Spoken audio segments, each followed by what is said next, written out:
சர்வதேச அளவில் பரபரப்பாக பேசப்படும் செய்திகள் வலைதளங்களில் பரவலாக விவாதிக்கப்பட்டு வருகின்றன. அந்த வகையில் எந்தெந்த செய்திகள் மிக அதிகமாக இத்தகைய தளங்களில் விவாத பொருளாகி இருக்கின்றன என்பது குறித்த தகவல்களை தருகிறார் செய்தியாளர் காயத்ரி. சோஷியல் மீடியாவை பொறுத்த வரைக்கும் கார்ட்டூன்ஸ்க்கு வந்து ஒரு முக்கியமான பங்கு இருக்குன்னே சொல்லலாம். அந்த வகையில் இன்னைக்கு என்னென்ன கார்ட்டூன்கள் அதிக அளவில் சோஷியல் மீடியாவில் ஷேர் பண்ணப்பட்டிருக்கு அப்படின்னு பார்த்தோன்னா, சைனா டெய்லி வந்து ஒரு கார்ட்டூனை வெளியிட்டிருக்காங்க. பொதுவாக அமெரிக்காவை பொறுத்த வரைக்கும் தன்னோட எண்ணெய் வளத்தை அவ்வளவு சீக்கிரமாக அவங்க வந்து எக்ஸ்போர்ட் பண்ணுறதுக்கு ரெடியாக இருக்கிறது இல்லை.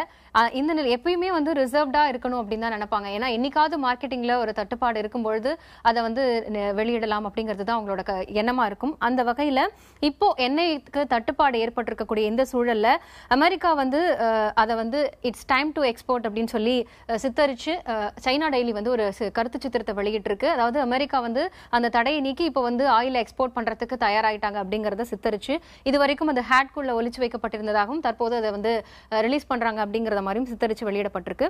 அடுத்ததா குளோபல் டைம்ஸ் வந்து ஒரு கருத்து சித்திரம் வெளியிட்டிருக்காங்க.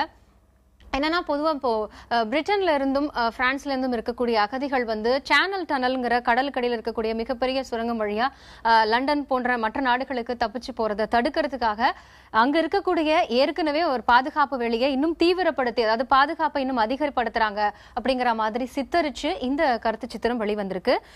இதுக்கு அடுத்தபடியா ட்ரெண்டிங்ல என்ன மாதிரியான முக்கியமான விஷயங்கள் ஷேர் பண்ணப்பட்டிருக்கு அப்படின்னு பார்த்தோம்னா, நம்ம எல்லாருக்குமே தெரியும் நாசா வந்து அங்க மார்ஸ்ல வந்து கியூரியாசிட்டி ரோவர் அனுப்பியிருக்கு. அது வந்து அவ்வப்போது அங்க இருக்கக்கூடிய புகைப்படங்கள் எடுத்து அனுப்பி கொண்டேதான் இருக்கு. இந்த நிலையில சமீபத்துல அந்த ரோவர் வந்து லோ ஆங்கிள் ஒரு செல்ஃப் போர்ட்ரேட் வந்து போட்டோவா எடுத்து அனுப்பியிருக்கு. அந்த போட்டோஸ் வந்து அந்த சோசியல் மீடியால ரொம்ப அதிக அளவில் ஷேர் பண்ணப்பட்டிருக்கு. இதை நிறைய பேர் விரும்பி அந்த போட்டோஸை பார்த்துட்டு இருக்காங்க. அதாவது நாசாவால் அனுப்பப்பட்ட மாசுக்கு அனுப்பப்பட்ட ஒரு உளவு விமானம் வந்து தன்னோட செல்ஃபியை லோ ஆங்கிள் எடுத்து அனுப்பியிருக்கிறதுங்கிறது மிகவும் பரபரப்பா பார்க்கப்படுது. இதற்கு அடுத்தபடியாக முக்கியமான விஷயம் என்னன்னா, ஆப்பிள் போன் அப்படிங்கிறது எல்லாருக்குமே நல்லா தெரியும். அது வந்து ஒரு அதை பார்க்கும் போதே விலை உயர்ந்த ஒரு போன் அப்படிங்கிறது தான் இது வரைக்கும் சந்தைகள்ல வந்து சொல்லப்பட்டு வருது.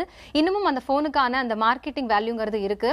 ஆனா இன்னொரு பக்கம் சாம்சங் தான் வந்து தன்னோட விற்பனையில ஒரு முதன்மையா இருக்கக்கூடிய ஒரு போனா இருந்துட்டு வருது.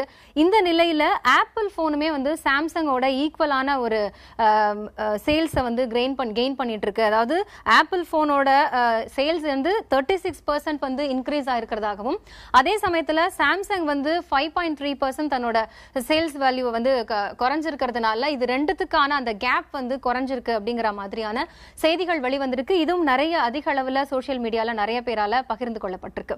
இதுதான் இன்னைக்கு சமூக வலைதளங்கள்ல பகிர்ந்து கொள்ளப்பட்ட விஷயங்கள்.